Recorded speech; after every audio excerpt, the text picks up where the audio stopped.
Salam jumpa pemirsa, senang sekali dapat kembali menjumpai Anda dalam Gorontalo Menyapa. Kali ini bersama saya Budi Muda. Dalam topik kali ini kita akan membahas tema yakni diplomasi Indonesia untuk Gorontalo. Sudah bersama dengan saya di studio beberapa narasumber yang akan kita ajak diskusi dalam tema hari ini, yakni Bapak Muhammad Koba, Kepala Pusat Pendidikan dan Pelatihan Kementerian Luar Negeri. Assalamualaikum Pak Koba. Waalaikumsalam. Kabar baik tentunya hari ini? Alhamdulillah baik, Mas. Kemudian didampingi Duta Besar Bapak Diyar Nurbintoro sebagai pembimbing Final Project Sesparlu Angkatan 75. Assalamualaikum Pak. Kabar baik juga kabar hari baik ini ya. Salam sehat Pak Diyar. Dan kemudian ada Dr. Bambang Budiarto, Fungsional Widyaswara Utama, pembimbing PKN 2. Assalamualaikum Pak Bambang. Waalaikumsalam. Kabar baik juga hari ini? Alhamdulillah. Salam sehat Pak Bambang. Dan kemudian ada Ibu Ivon Mewengkang, Kepala Bagian Kesekretariatan dan Korespondensi Pimpinan atau Diplomat Kementerian Luar Negeri, sekaligus sebagai peserta Sesparlu Angkatan 75. Selamat sore. Selamat Bu sore, Ivon. Pak Budi. Kabar baik tentunya. Luar biasa. Salam Pak sehat Budi. Bu Ivon. Salam sehat.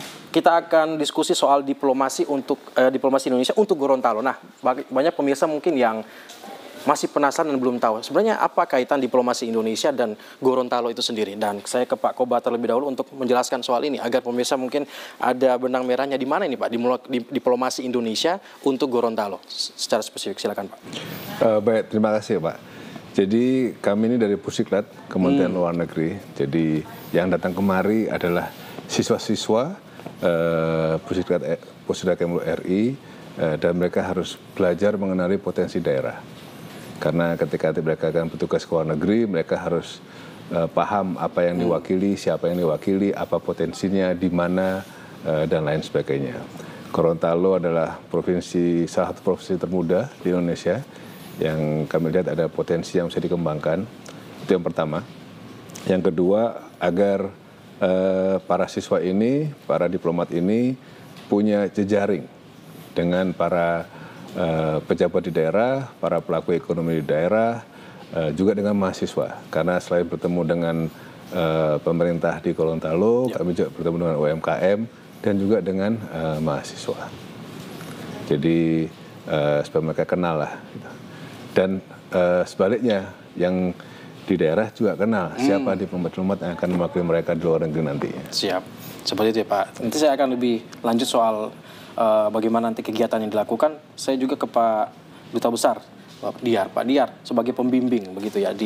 Disampaikan tadi oleh Pak Koba bahwa ternyata memang ada satu kegiatan khusus yang ingin dilakukan di Gorontalo. Nah, salah satu yang menjadi tujuan adalah karena Gorontalo punya potensi begitu Pak. Kira-kira potensi seperti apa sih yang dimiliki Gorontalo sehingga membuat Sesparlu Kemenlu ini dilakukan di Gorontalo? Baik, Pak Budi. Jadi setelah ditentukan oleh teman-teman Gorontalo akan menjadi tempat pelaksanaan pendidikan Sesparlu, di situ kami meminta kepada teman-teman untuk mengadakan penelitian. Apa potensi Gorontalo yang bisa kita berikan manfaat tambahan untuk global karena teman-teman nantinya kan akan penempatan di luar negeri dan dari situ diharapkan dari kegiatan yang ada di Gorontalo ini dengan berbagai macam potensi yang ada di Gorontalo bisa dibantu untuk mempromosikannya di luar negeri. Jadi apa yang sudah ada di Gorontalo dengan adanya peserta Sesparlu di Gorontalo ini nanti pada waktunya kesempatan penempatan akan lebih membantu Gorontalo dalam mempromosikan potensi yang ada di Gorontalo. Itu yang itu sehingga kita putuskan ada 5 kelompok dengan 5 bidang yang berbeda yang untuk kita cari bagaimana kita bisa saling membantu mendukung potensi dengan apa menjadi tugas diplomat kita nantinya gitu. Baik. Akan lebih jauh nanti bagaimana kegiatan apa saja yang dilakukan selain penelitian tadi Pak Diyar. Saya ke Pak Bambang. Pak Bambang sebagai pembimbing juga ini saya menarik ada PKN begitu Pak. Ini apa kaitannya dengan Sesparlu yang dilakukan oleh Kementerian Luar Negeri sendiri? Baik, terima kasih Pak Budi. Jadi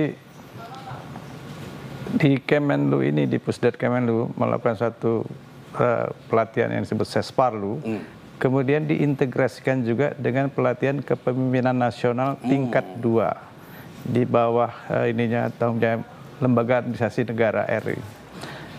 Ini sudah angkatan yang kedua. Kemarin sudah ada Sesparlu 74, dan yang kedua itu menggabungkan. Jadi di sini ada dua aspek dari para peserta yang akan yang dilatih ya. Satu tadi dari sisi diplomasi. Yang untuk VKN ini adalah bagian dari membekali peserta sebagai nanti menjadi calon-calon pemimpin di level strategis. Disebutnya kepemimpinan strategis dan manajemen strategis, nanti muatan yang banyak. Nah, VKN ini adalah memberikan kesempatan kepada peserta untuk melihat langsung, belajar langsung kepada lokus visitasi. Itu adalah pejabat di Pemda di level eselon 2, para kepala OPD. Pengambil kebijakan di daerah ini. Jadi 5 kepala OPD yang setiap kelompok itu melakukan semacam pembelajaran di situ, melihat, mendapatkan lesson learn, dan juga memberikan nanti semacam rekomendasi apabila ada hal-hal yang dirasakan beliau-beliau itu belum lihat. Jadi teman-teman punya kewajiban 2 di situ.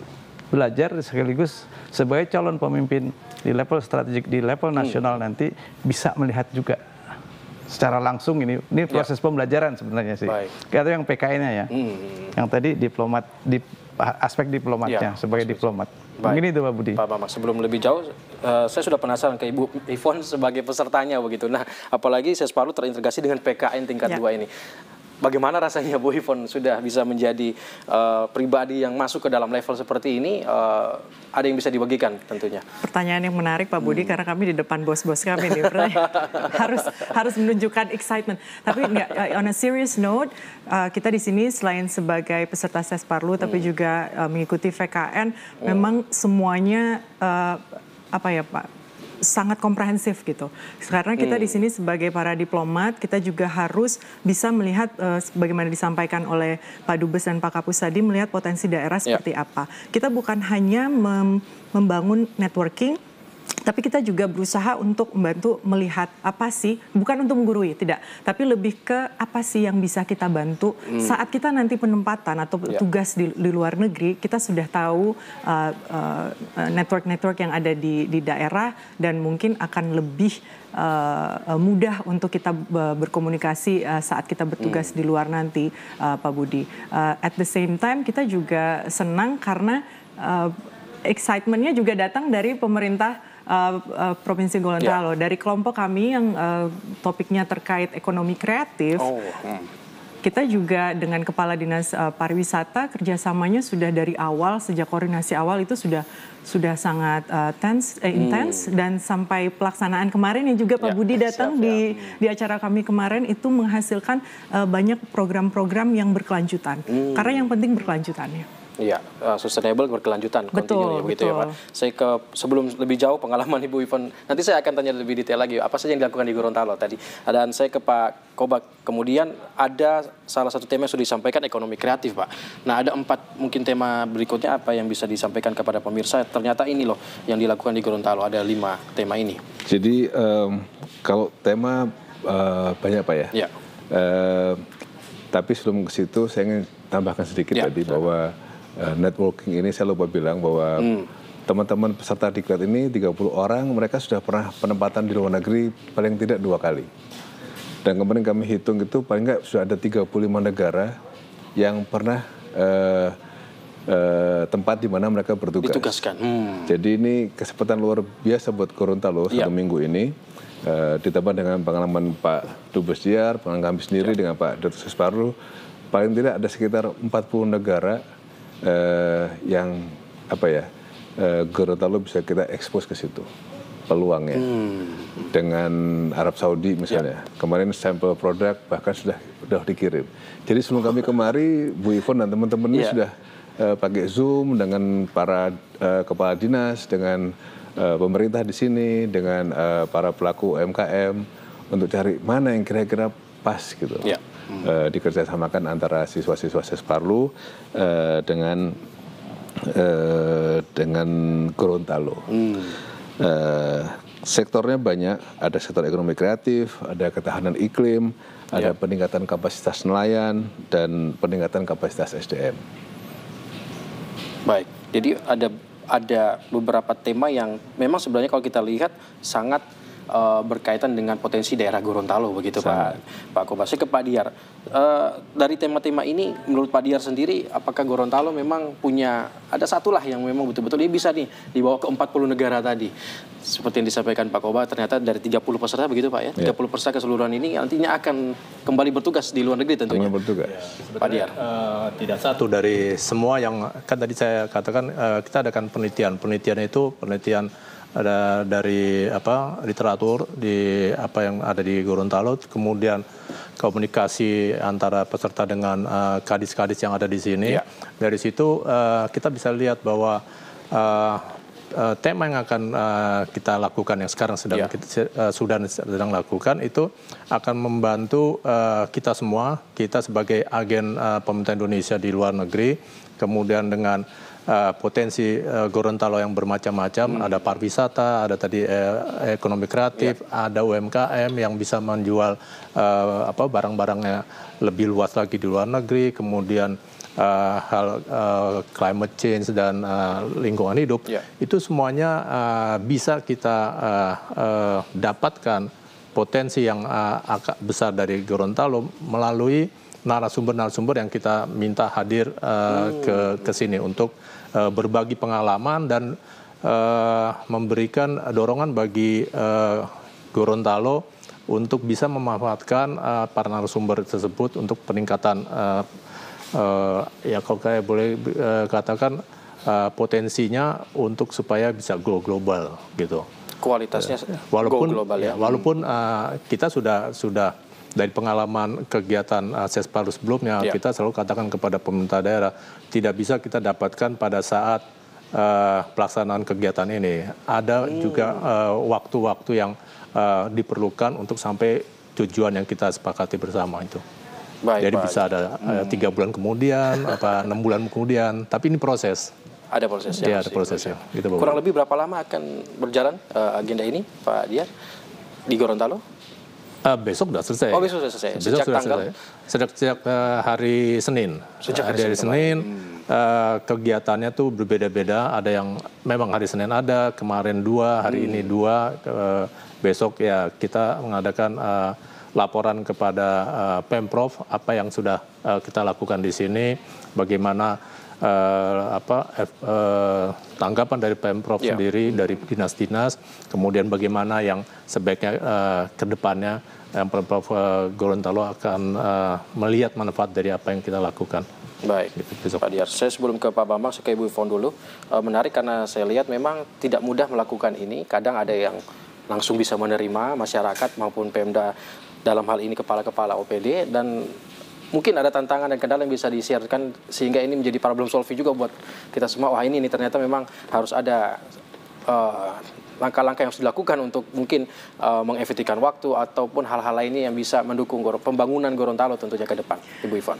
Iya Pak Budi, sebenarnya lebih ke memang mungkin bukan kendala ya, lebih ke tantangan yang dimiliki oleh pemerintah Gorontalo itu sendiri, karena biasanya kalau kita sudah melakukan segala hal yang rutin itu kan kadang kita jadi memang butuh orang lain untuk melihat ada hal-hal kecil ya betul yang we miss, kita kelewatan betul.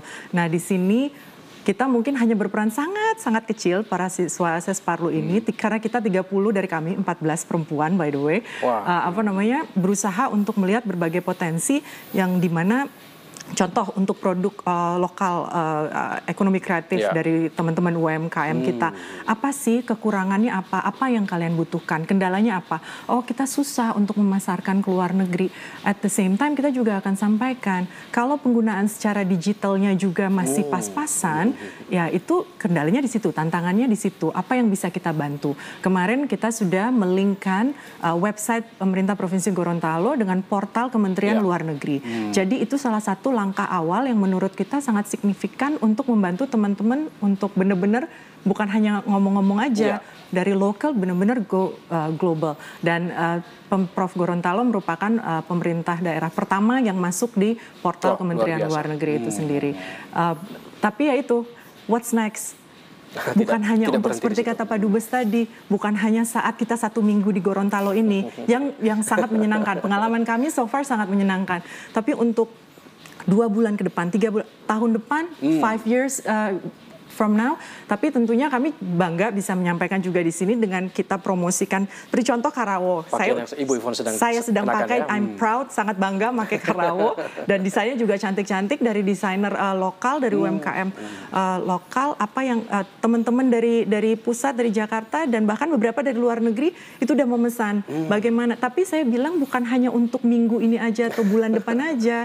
Harus benar-benar bisa dipastikan, dan tantangannya untuk teman-teman UMKM untuk memastikan produksinya bisa berkelanjutan. Jadi tidak hanya stop di sini saja. Baik, Ibu Yvonne. Saya ke Pak Bambang. Pak Bambang melihat ini, apakah kemungkinan nantinya ini akan berlanjut Gorontalo agar tetap menjadi perhatian bahkan dari global ya begitu ya, dari dunia luar bahkan. Ini langkah seperti apa yang harus menjadi perhatian orang Gorontalo sendiri, Pak? Itu yang mungkin ada bisa disampaikan agar ini tidak berhenti. Mungkin sudah upaya-upaya yang sudah dilakukan ini sudah sangat maksimal gitu, Pak. Baik, kalau saya melihat dari sudut pandang ini kan proses pelatihan, bagian dari pelatihan, khususnya yang PKN ya. PKN dari bagian dari PKN, agak bingung ya. Visitasi Kepemimpinan Nasional, mirip, bagian dari pelatihan Kepemimpinan Nasional PKN 32. PKN, baik. Kalau yang saya Sparlu udah beliau-beliau lah ya. Siap.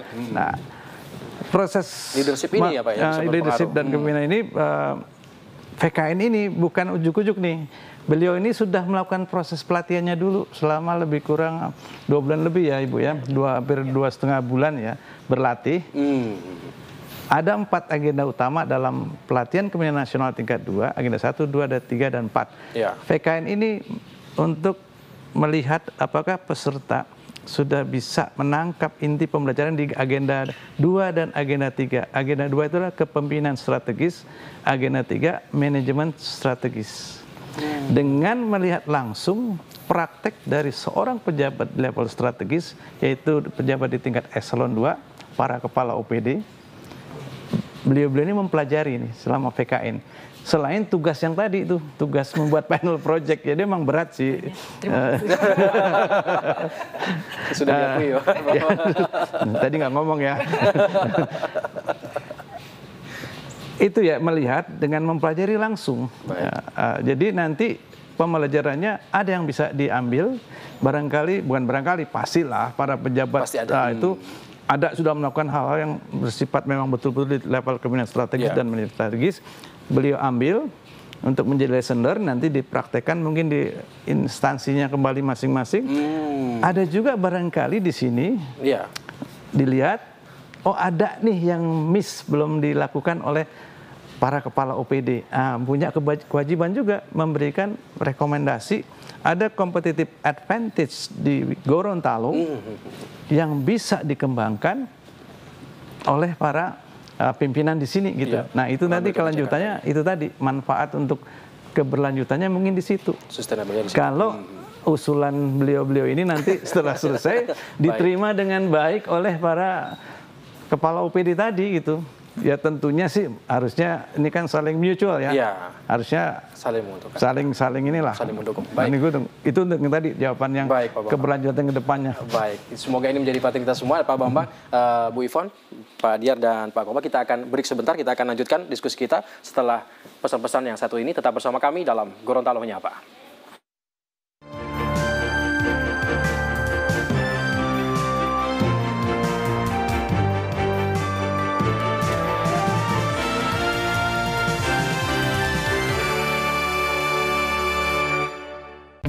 Pengumuman nomor urut pasangan calon pemilihan Bupati dan Wakil Bupati Gorontalo Utara tahun 2024. Pasangan calon nomor urut 1, Roni Imran dan Ramdan Mapaliei diusung oleh Partai Gerindra, Partai Nasdem, PKS, dan Hanura.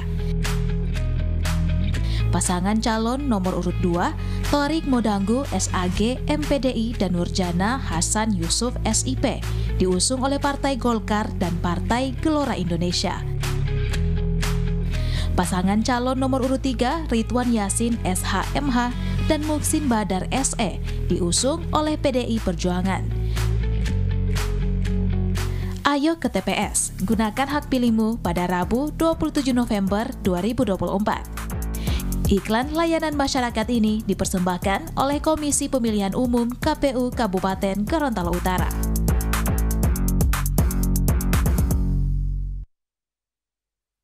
Kita yang memerlukan itu. Makanya kita memilih lokasi ini untuk memastikan set dan deliver ke orang yang memang sangat memerlukan.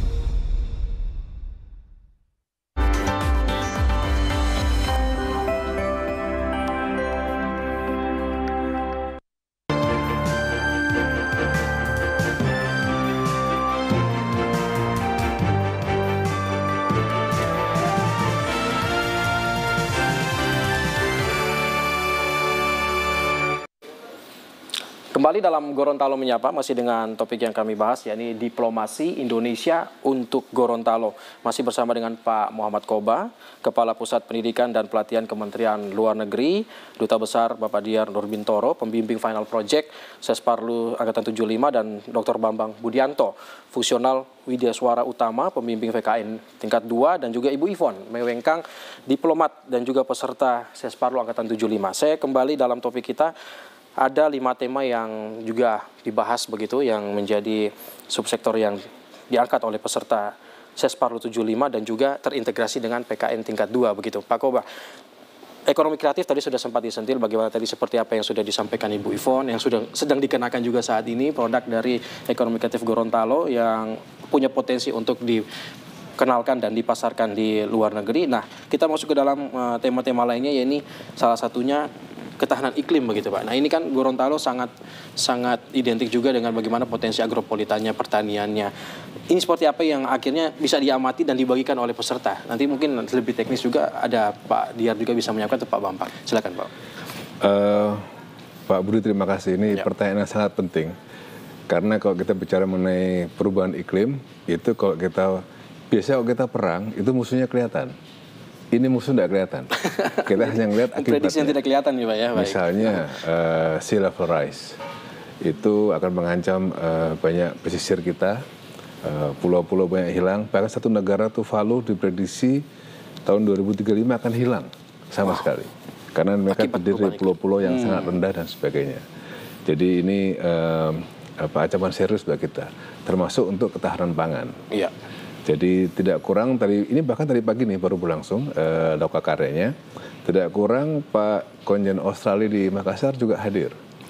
Karena kita coba hubungkan kemitraan ini, karena kalau sudah bicara mengenai perubahan iklim, ini kita semua di seluruh dunia menghadapi ancaman yang sama. Ancaman yang sama. Tadi pagi khusus dibahas juga penggunaan bibit padi, bibit unggul untuk padi. Dengan pemerintah Gorontalo dan pemerintah Gorontalo Utara, dengan suatu peluang kerjasama juga antara riset antara universitas di Australia dengan di Indonesia, peluang kerjasama riset. Seperti itu Pak Koba. Mungkin ini Pak Diyar bisa menambahkan soal ini, ketahanan pangan Pak. Menjadi ancaman serius ini, wah ngeri juga kalau mendengarkan. Nah, apakah nanti kita akan menghadapi krisis pangan atau seperti apa akibat juga perubahan iklim ini, atau seperti apa Pak Diyar bisa menambahkan soal ini? Jadi apa yang disampaikan Pak Koba tadi, ancaman cuaca dan iklim terhadap makanan kita, sumber makanan kita. Di acara yang tadi pagi itu kita sudah lakukan komunikasi sebelumnya dengan Kadis LH maupun Kadis Pertanian di sini. Kemudian juga dari situ kita tahu di Gorontalo nih ada masalah ini itu. Kemudian kita cari bagaimana caranya supaya kita bisa Gorontalo bisa menghadapi ancaman-ancaman tersebut. Tanpa kita melihat bahwa ini ancaman seluruh dunia, tapi kita fokus ke Gorontalo, kita undang ahli-ahlinya melalui kedutaan Australia, dan kebetulan ditunjuk konjen yang di konjen Australia di Makassar yang kewenangannya termasuk ke Gorontalo. Jadi kewenangan konjen Australia di Makassar itu 17 17 provinsi di Indonesia. Termasuk Nah, Gorontalo. ada hal yang sudah dilakukan melalui organisasi-organisasi internasional, yang salah satunya tadi disampaikan oleh Pak Koba, termasuk bagaimana rekanan-rekanan kedutaan Australia itu yang untuk melakukan kegiatan pelatihan maupun bantuan-bantuan yang diberikan oleh kedutaan Australia melalui organisasi di Indonesia, Prisma salah satunya, itu tadi disampaikan permasalahan dunia, kemudian bagaimana kita bisa sama-sama di Gorontalo mengantisipasi dan melakukan untuk menghindari ancaman-ancaman tersebut, gitu, terutama untuk masyarakat yang penghasilan utamanya dari jagung, kemudian ada diversifikasi padi, ada di yang tadi sampaikan yang padi unggulan gitu, tapi masalahnya memang padi yang ditawarkan itu harganya harga pasar, bukan harga pemerintah. Tapi itu nanti dari diskusi tadi sudah ada jalan keluar gitu, melalui bantuan-bantuan yang akan diberikan kepada pemerintah Provinsi Gorontalo. Baik Pak Dias, ke Pak Bambang. Pak Bambang, ini berkaitan erat dengan bagaimana keputusan yang diambil begitu oleh para pengambil kebijakan begitu. Karena tantangan-tantangannya sudah di depan mata begitu. Nah, apakah ada treatment yang bisa dibagikan begitu sebagai seorang pemimpin itu seperti apa yang ideal untuk kita melihat? Maksudnya tantangan-tantangan seperti ini kan pasti ada begitu. Nah, ini akan apakah dengan kolaborasi atau dengan tindakan yang cepat atau dengan cara apa yang ideal untuk menghadapi tantangan-tantangan ke depan, termasuk bagaimana ketahanan pangan, termasuk bagaimana nanti potensi daerah mungkin yang, karena ini kan tergantung pengambil kebijakannya Pak Bambang. Bagaimana lihatnya? Baik, justru yang harus menjawab itu selain memang para pejabat di Gorontalo, nah teman-teman Sesparlu PKN 32 itu datang ke situ justru membantu menjawab itu sebenarnya. Nah, contoh soal ketahanan pangan ini kemarin menarik, saya mengikuti diskusi kelompok yang ketemu dengan Dinas Pertanian Gorontalo. Ini contoh saja, dari data yang didapat untuk jagung, 4 tahun terakhir produktivitas jagung Gorontalo tuh turun. 4 tahun terakhir turun. Okay. Nah, dari 5,2, 5,0 sampai di bawah 5. Sampai 4,8 seingat saya kemarin tuh ya. Singkatnya decline gitu ya. Nah, kira-kira ada apa ini? Manajemen strategis apa yang bisa dilakukan supaya naik lagi? Naik lagi. Nah, teman-teman peserta PKN tingkat 2, saya nggak menyebut Sesparlunya nih, PKN tingkat 2, itu membantu Pak Kadis nanti dalam rekomendasinya apa yang harus dilakukan secara strategik. Itu kalau tadi jawabannya gitu kan, jangan saya yang jawab, nah, peserta yang harus jawab nih. Nah, contohnya apa? Dilihat kompetitif. Mereka mencari competitive advantage apa yang ada di Gorontalo. Soal jagung, branding jagung kan Gorontalo. Iya. Tapi menjadi itu tidak. Ini kok turun ya? Nah, itu kekuatan. Kekuatannya branding jagung apa yang competitive advantage-nya? Petani jagung di Gorontalo kan sudah biasa menanam jagung kan. Tinggal secara strategik apa? Input teknologinya barangkali. Mungkin selama ini karena jagung Gorontalo hebat gitu, lupa. Gorontalo pernah mengadakan International Maize Conference kalau nggak salah, World Conference 2011-2012. Kenapa sekarang nggak dilakukan lagi? Itu kan bisa mengattract yang punya teknologi datang Gorontalo ambil, kan seperti itu kan? Itu nanti teman-teman Sesparlu peserta PKN tingkat 2 juga yang memberikan rekomendasi itu.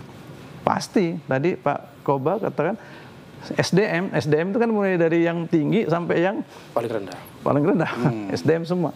Nah, dalam pelatihan PKN tingkat 2 dilakukan jadi ada muatan juga yang disebut organisasi pembelajar.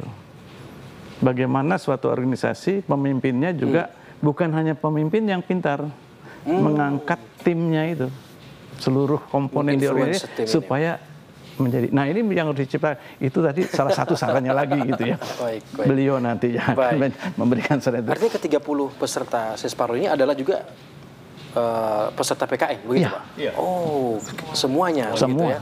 Baik, berarti saya bisa ke Ibu Ivon ya. Ini atas arahan Pak Bambang, Ibu Ivon yang bisa mungkin lebih detail menjawab soal ini. Apakah memang bisa menginfluence tidak hanya di internal mungkin peserta, tapi juga menginfluence bagaimana pengambil kebijakan untuk tadi banyak sekali peluang-peluang sebenarnya yang bisa dilakukan, yang sudah pernah dilakukan bahkan sekarang tidak pernah dilakukan lagi. Nah ini seperti apa?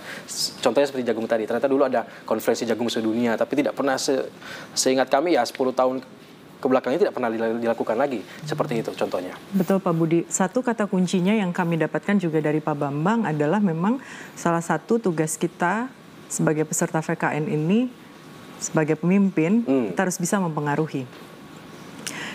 Caranya bagaimana, how to influence people. Bukan hanya menjabarkan salahnya di sini, tantangannya di sini, kamu harus begini, tapi how to influence, how we convince them, bagaimana kita meyakinkan mereka bahwa dengan seperti ini Anda akan mendapatkan win-win solution for everyone. Jadi bukan hanya memberikan teori atau tapi juga berusaha, makanya dari awal sebagaimana Pak Kapus tadi sampaikan, dari awal kita sudah terlibat langsung dengan Pak Kadis dan tim dan berbagai seluruh staf beliau. Kita benar-benar menganalisa dan kita benar-benar melihat dan brainstorming dan berdiskusi secara reguler dan juga erat, dan dari situlah kita dapat menghasilkan yang disampaikan Pak Bambang tadi. Laporannya nanti kita rekomendasinya seperti apa, best practices-nya, lessons learned, dan kita menyampaikan competitive advantage. Sekali lagi bukan untuk menggurui, tapi bersama-sama membantu bagaimana diplomasi kita ini bisa masuk ke daerah dan bagaimana daerah bisa go global dan berguna untuk mereka. Baik, Pak Koba, ini menarik Pak Koba. Artinya memang peserta ini diminta untuk bagaimana tidak hanya mencari-cari kesalahan, mungkin kekurangan di daerah, atau tadi tidak hanya sekedar mengajar atau mengajari teori begitu, tapi bagaimana juga kita menginfluence. Apa yang bisa disampaikan Pak Koba untuk influence ini benar-benar pemerintah daerah ini tidak merasa wah ini tambah-tambah urusan ini begitu Pak. Tidak, ini bukan tambah-tambah pekerjaan ini. Laporan apapun rekomendasi yang akan dikasih itu adalah benar-benar demi kepentingan bersama for everyone seperti yang disampaikan oleh Ibu Ivon. Diplomat ini Pak, selain ditugaskan untuk berbicara, juga ditugaskan untuk mendengar. Jadi nggak hanya ngomong gitu. Jadi tugas pertama mereka, para siswa ini adalah buka kontak dengan Gorontalo, terus diskusi, bertanya kira-kira apa yang bisa ditawarkan. Jadi saya udah pesan ke mereka supaya jangan datang katakanlah sok tahu gitu ya, harus gini. Tapi dengerin dulu, apa masalah di daerah, apa concern mereka, terus mereka pengennya apa. Nah nanti tugas mereka lah untuk melihat itu semua, dari masalah, tantangan, concern mereka, terus keinginan mereka ke depannya bagaimana, terus dengan beberapa pengalaman mereka sudah 2 kali penempatan ke luar negeri, dengan pengalaman ilmu yang dapat dari Sesparu dan dari LAN, dari BKN 2, itu apa yang bisa kita tawarkan. Nah, kita lihat besok laporan mereka ke para kadis, ke para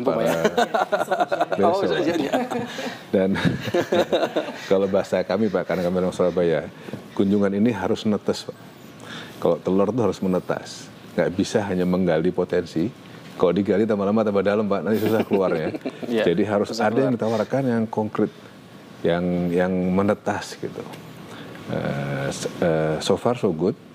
Paling nggak sudah ada MOU dengan Biro SDM Kemlu untuk memakangkan ada gambaran baik ini ke Kementerian Luar Negeri, dengan ASEAN Sekretariat sudah kejadian, sampel sudah dikirim ke Saudi. Nanti kita lihat Pak, mana yang benar-benar netes nih, karena diplomasi seproses. Kita harus juga sabar. Tapi saya optimis ya, dengan bekal yang mereka dapat dari LAN dan dari Pusdiklat Kemlu ini, kayaknya jadi nih, kayak bisa gitu. Bisa Pak ya. Setiap rekomendasinya akan diberikan begitu. Iya, karena ya tadi itu saya minta harus real, karena kalau kita dulu kami ketika di Pusiklat, salah satu guru kami adalah Pak Dubes Diar. Itu dibilang, nggak boleh ngelukis langit. Kalau ngelukis langit itu gampang. Langit ini mau dikasih warna pagi, kasih warna biru, siang. Kalau kita ngelukis kan terserah kita aja. Tapi harus real on the ground. Sesuai dengan kebutuhan. Dan ini juga sesuai dengan arahan Ibu Menlu sebetulnya, bahwa prioritas Pusiklat adalah diplomasi ekonomi dan leadership. Jadi itu heavy-nya. Kami punya 3 sekolah diplomatik, Pak. Yang untuk entry level, Sekdilu, mid level, Sesdilu, dan yang senior level yang seperti teman-teman Sesparlu 75 ini ikuti, itu yang paling terakhir. Berarti Ibu Yvonne termasuk diplomat senior begitu Pak ya? Senior. Jadi heavy-nya kami adalah pertama diplomasi ekonomi dan leadership. Diplomasi ekonomi dan leadership. Ini arahan langsung dari Ibu Menlu. Of course juga nanti skill-skill yang inherent di Kemlu juga harus diajarkan. Seperti negosiasi, kemampuan negosiasi dan lain-lain sebagainya itu ya. Baik Pak Koba, saya ke Pak Duta Besar Pak Diar. Diplomasi ekonomi begitu. Apa yang mungkin bisa dibagikan untuk Gorontalo khususnya, diplomasi ekonomi seperti apa yang harus dipahami oleh Pemda, harus dipahami oleh masyarakat, bahwa ternyata diplomasi itu nggak melulu soal bagaimana nanti di rapat-rapat kan. Banyak kalau kita lihat di berita atau di tayangan, diplomat itu kan ya hadirnya kelihatan perannya itu nanti saat rapat begitu, atau saat pertemuan dengan negara lain baru kelihatan. Nah, peran seperti apa diplomasi ekonomi yang betul-betul real seperti yang disampaikan Pak Koba, yang sejauh pengamatan Pak Diar saat berada di Gorontalo? Jadi selama 1 minggu ini nanti sampai hari Jumat itu kita juga mengundang narasumber yang misalnya dari Australia maupun dari pengusaha-pengusaha dari Saudi. Nah, pada saat pelaksanaan kemarin itu kita buka kepada pengusaha-pengusaha di Gorontalo berhubungan langsung dengan bisa kontak langsung gitu Pak. Dari situ bagi kami itu ada pembelajaran untuk pengusaha Gorontalo bagaimana berkomunikasi dengan pengusaha asing dan bagaimana bernegosiasi sehingga sampai pada nanti ternyata ada deal, ada penandatangan ini. Nah, kita sebagai agen pemerintah di luar negeri, kita ada kewajiban kita untuk melindungi warga negara kita dalam berbagai hal. Misalnya dalam berkontrak dagang, itu kadang-kadang ada teman-teman di daerah yang belum paham bagaimana berkontrak dengan orang asing. Tugas kita untuk menyampaikan, ini ada apa yang harus siapkan, bagaimana bentuk kontraknya kita bisa sampaikan. Nah, diplomasi ekonomi itu salah satu tugas kita ya itu.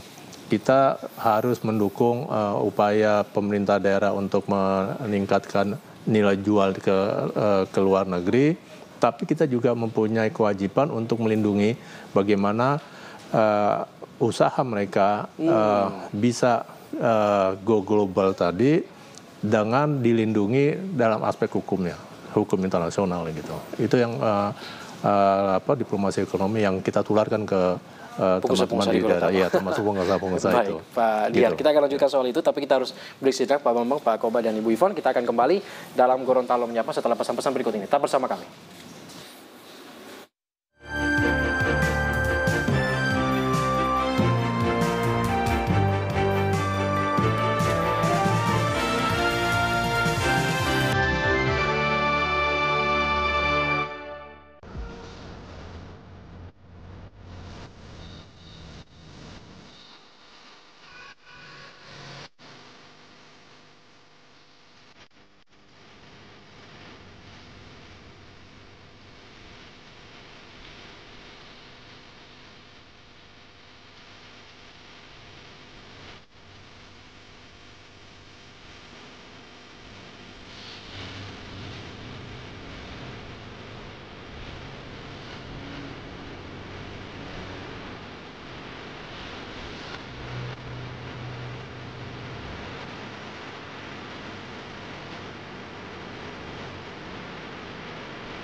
badan penghitungan ini itu buat semua orang, bukan hanya orang tertentu. Semua orang percaya mengikut Kristus. Orang Kristen kan mengikut Kristus, tidak orang Kristen mengikut Kristus dan meneladani Kristus, termasuk di sini apa yang dikerjakan, apa yang diamanatkan, apa yang diperintahkan, itu yang harus kita kerjakan. Buka hati, membuka diri untuk kita juga bisa mau untuk masuk di dalam komunitas rohani itu. Ada harus langkah itu, melangkah itu masuk rumah itu, karena di situ di komunitas rohani ini seperti gereja mula-mula.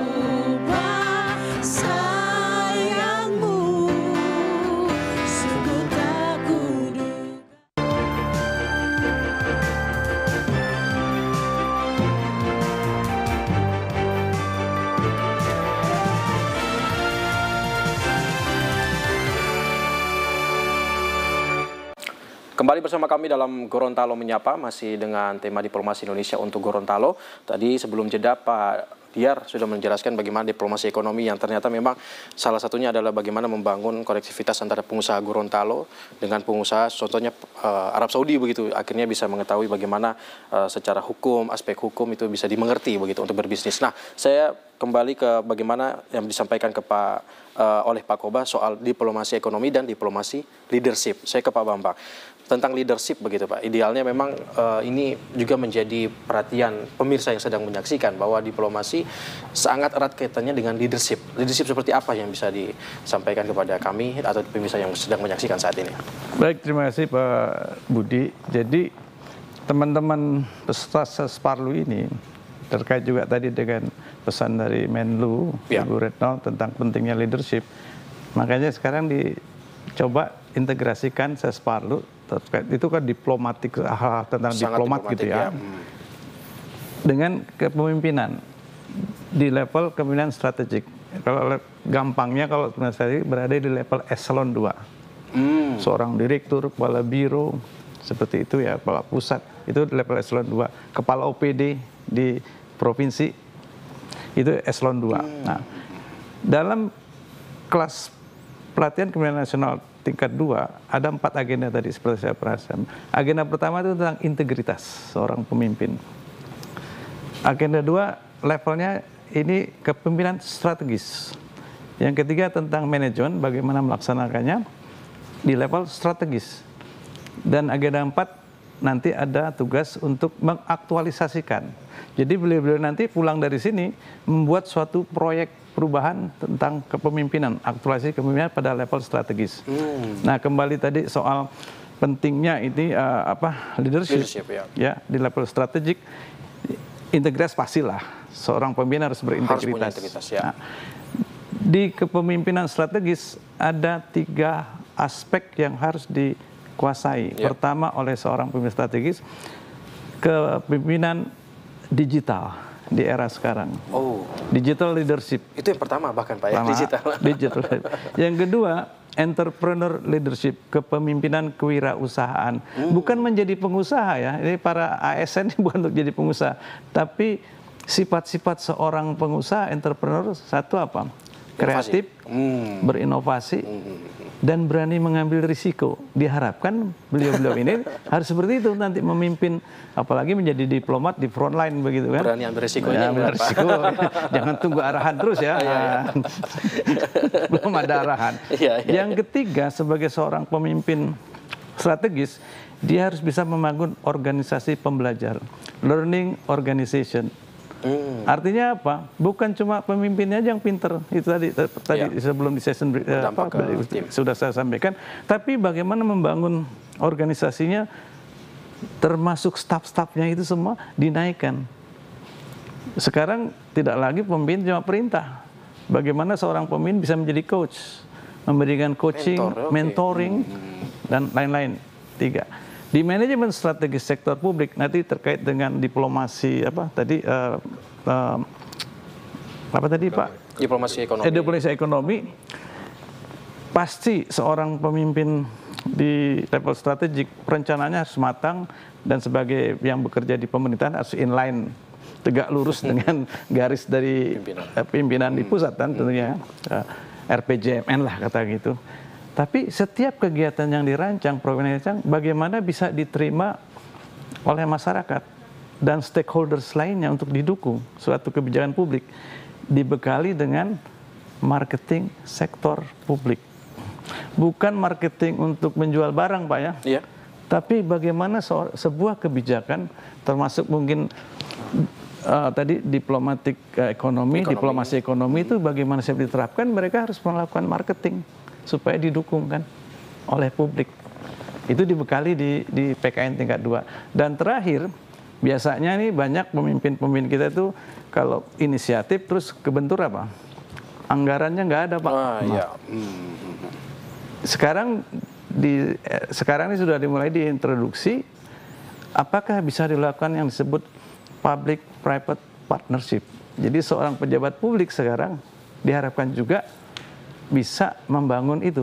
Jadi tidak hanya mengandalkan APBN, APBD, tapi juga bagaimana mengajak swasta untuk sektor swasta. Untuk sama. Nah ini melalui mungkin barangkali yang pilot, bukan pilot ya namanya, project ini Pak, final project ini itu salah satu juga bentuk dari ya mungkin kalau ukuran Bappenas belum P3 lah, tapi kalau sudah menggabungkan antara inisiatif pemerintah dengan swasta, whatever bentuknya gitu ya, udah arahnya ke sana. Nah itu Pak, jadi ini tepat sasaran akhirnya. Udah komplit ya. Komplit, sangat jelas. Dan kita ada di akhir segmen, saya masih hutang pertanyaan ke Ibu Yvonne. Nah, di akhir segmen ini sebagai closing statement juga, Ibu Yvonne memilih diplomat ya, ini dengan segala macam bagaimana tuntutan yang harus dimiliki oleh seorang diplomat tadi. Sebagai pilihan ataupun atau memang ada arahan orang tua atau ada panggilan seperti apa sehingga menjadi diplomat, sekaligus closing statement untuk dialog kita. Nanti ada masing-masing singkat juga nanti diakhiri oleh Pak Koba. Silakan Ibu Yvonne. Kami jadi diplomat panggilan jiwa Pak Budi. Wah. Di depan para dubes ini kami. Normatif Pak ya jawabannya. Lulus Pak ya. Langsung. Kami kebetulan lulusan dari Manado, Universitas Samratulangi. Wah, luar biasa. Saat itu Kementerian Luar Negeri mengadakan outreach ke daerah-daerah. Memang nyarinya di kampus begitu. Anak-anak daerah kayak kami yang nggak punya uang untuk ke Jakarta untuk tes PNS Pak saat itu ya Pak. Jadi Kemlu yang datang ke daerah-daerah dan mengadakan ujian di daerah-daerah termasuk di Manado saat itu, dan kami ikut dan saat itu lulus, dan dari situ memang sudah ya intinya mengikuti itu sudah panggilan jiwa, bukan kebetulan. Karena sebelumnya juga saat sebelum ikut tes Kemlu itu kami sudah pernah menerima beasiswa dari Kemlu juga yang saat itu juga memang selalu melakukan outreach ke daerah-daerah. Jadi memang institusi kami nih yang dengan bangga kami sampaikan, Kemlu itu kalau dulu tidak ada outreach ke daerah mungkin juga ya, tapi namanya nasib orang kan beda-beda ya Pak Budi ya. Tapi kalau bisa sampaikan memang jadi diplomat itu bukan paksaan, bukan suruhan dari orang tua, ada jalannya dan mungkin memang juga sudah panggilan. Mungkin teman-teman muda-mudi Gorontalo yang ingin, iya betul. Kesempatan itu pasti selalu ada, jangan langsung takut dulu. Biasa kita anak-anak daerah merasa, minder duluan nih, terus persyaratannya banyak banget nih, administrasinya banyak banget, jangan dulu. Melangkah dulu ya Bu Yvonne. Jalan terus. Baik. Singkat dari Pak Bambang, Pak Diar nanti ditutup oleh Pak Koba. Silakan singkat Pak Bambang. Baik. Pelaksanaan PKN Visi Kepemimpinan Nasional peserta Sesparlu Integrasi PKN tingkat 2 ke Gorontalo selain juga memang bermanfaat untuk para peserta, untuk pembekalan mereka untuk menjadi pemimpin di level strategik dan diplomat senior nanti, semoga juga bermanfaat buat pemerintah daerah Gorontalo dan juga masyarakat Gorontalo. Baik, terima kasih. Dari Pak Duta Besar, silakan Pak Diar. Jadi pendidikan yang tadi disampaikan oleh Pak Koba di Kemlu ini adalah tingkat pendidikan akhir yang akan memberikan ilmu-ilmu, pengalaman-pengalaman dari pelaksanaan kegiatan Sesparlu ini untuk teman-teman ini menjadi manajer, level manajer yang tadi disebutkan oleh Pak Bambang, eselon 2, bisa jadi duta besar, bisa jadi konjen. Nah, apa yang sudah kita lakukan, apa yang sudah dilakukan oleh teman-teman ini mudah-mudahan bermanfaat bagi tidak saja bagi peserta Sesparlu saja, tapi juga mitranya di Gorontalo itu. Baik, terima kasih Pak Duta Besar, Pak Diar. Singkat dari Pak Koba untuk menutup. Singkat tapi 2 boleh ya? Silakan Pak. Jadi pertama gini, selain dengan kegiatan ini Gorontalo bisa belajar dari kami, dari dunia juga bisa belajar dari Gorontalo. Contoh misalnya dari Shirley. Hiu paus ya. Hiu paus. Jadi banyak udah prinsip-prinsip konservasi alam, penjaga lingkungan sambil memanfaatkan untuk mendapatkan nafkah dari situ yang sudah diterapkan oleh teman-teman di Gorontalo. Of course, there is always room for improvement, bisa dipoles sana sini, tapi basicnya sudah benar. Sudah baik, ya. Yang kedua, SDM ini obat paling mujarab untuk semua organisasi. Baik. Dan 3 hari tadi ini itu suasana nuansa peningkatan SDM itu kental sekali. Kami juga terima kasih ke pemerintah Gorontalo, Pak PJ Gubernur, Pak Sekda, dan para kadis luar biasa dukungannya. Bahkan mungkin mereka lebih di-push lagi ya para anggotanya. Dan juga masyarakat ya. Kemudian para pelaku FKM, Pak Abdul juga hadir kemarin, responnya sangat bagus, sangat luar biasa. Jadi tidak hanya membuat kami mudah pelaksanaan tugasnya, tapi juga sangat menyenangkan. Luar biasa. Terima kasih, Pak Koba, terima kasih Pak Duta Besar, Pak Bambang, dan Ibu Yvonne. Sukses selalu atas tugas dan juga yang dilakukan. Dan demikian Gorontalo Menyapa dengan topik diplomasi Indonesia untuk Gorontalo. Semoga ini bermanfaat bagi Anda. Saya Budi Mela pamit dan sampai jumpa.